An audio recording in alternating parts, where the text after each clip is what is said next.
TET paper फुटी प्रकरणी राजीनामा दिलाच पाहिजे, सरकार हाय हाय, फडणवीस सरकार हाय हाय, स्मार्ट मीटर सक्ती रद्द झालीच पाहिजे. आणि या सरकारचं करायचं काय?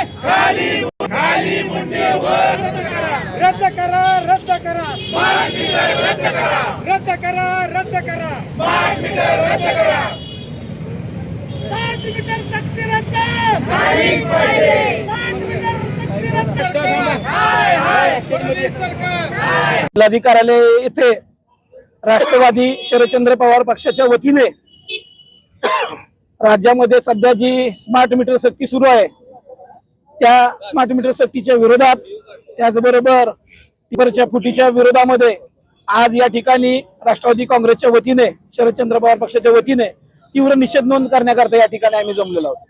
खरं तर सर्वसामान्य जनतेचं कंबरड मोडणारं हे धोरण आहे. हे अदानी अंबानीचं सरकार आहे. या सरकारला या अदानी अंबानींचं टेंडर देऊन त्यात म्हणजे व्यापाऱ्यांना पोसायचं टेंडर हे आहे.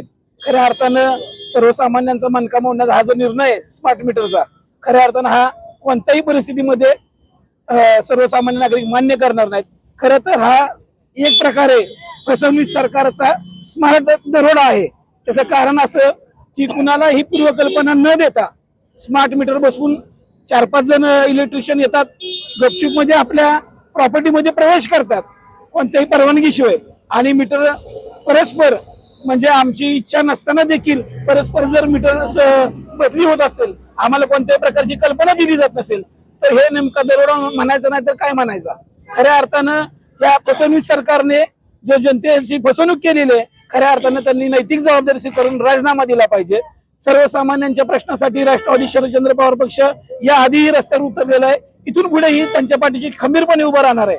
स्मार्ट मीटर असेल, शेतकऱ्यांचे काही प्रश्न असतील, टीईटी परीक्षा असेल, अनेक विद्यार्थ्यांचं नुकसान झालेलं आहे. खरं तर हा निषेध आहे, आम्ही ही प्राथमिकता आहे. यापुढे असं जर प्रकार घडत राहिले तर स्मार्ट मीटरच्या विरोधामध्ये आम्हाला अजून आंदोलन तीव्र करावं लागेल. नीट परीक्षा पेपर फुटी झालेली होती. त्यानंतर जवळजवळ 15-16 विद्यार्थ्यांनी आत्महत्या केल्या होत्या देशभरात. त्यानंतर काँग्रेस पार्टीने आंदोलन केलं होतं. ते आंदोलन दाबण्याचा मोदी सरकारचा प्रयत्न होता. त्यावर न थांबता त्यांनी शिक्षण मंत्रालयाला न घेता परत एकदा टीईटी परीक्षा पेपर फूट झाली. त्यात पण त्यांनी हे घेतलं नाही. त्यामुळे आम्ही वरती धर्मेंद्र प्रधान यांचा पण राजीनामा मागतो आणि खाली शिक्षण मंत्री दादा भुसे यांचा पण राजीनामा मागत आहे आम्ही. जे अध्यक्षांनी आता दोन्ही विषय मांडले, मी MSCB ला आव्हान करू शकतो की इथून पुढे स्मार्ट मीटर जर तुमचे लोक जर बसवायला आली तर राष्ट्रवादी शरदचंद्र पक्ष तुम्हाला रस्त्यावर उतरून तुम्हाला तुमच्या MSCB ला टाळे ठोकणार, हा आज तुम्हाला इशारा देतो. आणि तुम्हाला याची प्रचिती बघायची असेल तर आज तुम्ही कुणाचा तरी स्मार्ट मीटर बसवा. हा शरदचंद्र पक्ष रस्त्यावर उतरून तुमच्या सगळ्या MSCBच्या ऑफिसला टाळे ठोकण्याचं काम करेल, एवढंच सांगतो आणि थांबतो. हे माझं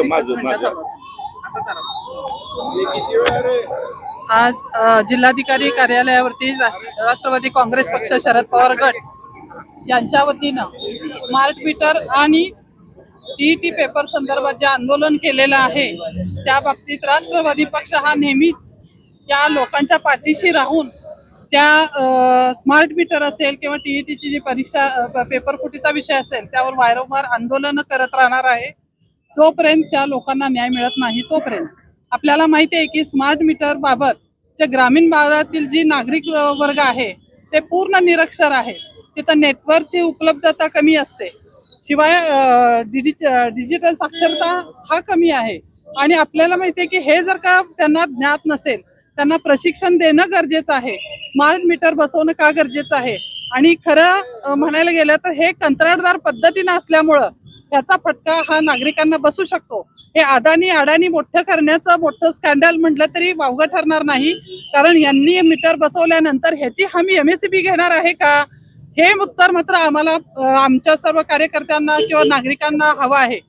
दुसरा विषय असा की टीईटी पेपर फुटी बाबतीतचा असा आहे की सर्वसामान्य जी मुलं परीक्षेला बसतात, गोरगरीब जनतेची मुलं बसतात, त्यांना हा न्याय मिळणार आहे का? जर का पेपर फुटी होत असेल, मोठमोठ्या लोकांना जर का ह्या परीक्षा देण्यात या पेपर फुटीमुळे होत असेल, तर ह्या गरिबांच्या मुलांनी करायचं काय? हाही विषय आहे. आपण बघतोय रील्स मध्ये बरीचशी मुलांचं कसं काय म्हणजे काही बेशुद्ध पडतायत, काही हार्ट अटॅक येतात, असं जे काय आपत्ती घडते ह्याला जबाबदार सरकार आहे.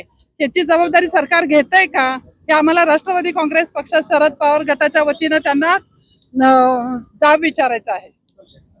आदरणीय शरदचंद्रजी पवार साहेबांच्या आणि आदरणीय शशिकांत शिंदे साहेब प्रदेशाध्यक्ष राष्ट्रवादी काँग्रेस यांच्या माध्यमातून सातारा जिल्ह्यातील संपूर्ण आमचे कार्यकर्ते रस्त्यावर उतरून ही कायद्याची लढाई लढण्यासाठी सज्ज आहे.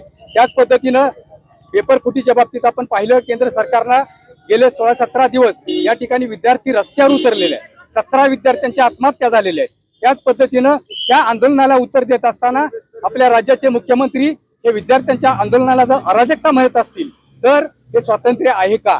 त्यामुळे पुन्हा एकदा या देशामध्ये स्वातंत्र्याच्या लढाईसाठी सज्ज होण्यासाठी इथल्या संपूर्ण राष्ट्रवादी कार्यकर्ते रस्त्यावर उतरलेले आहेत. आम्ही त्याला ठामपणे उत्तर देऊ हे या नेत्यांना आपल्याला आश्वासित करू देतो. धन्यवाद.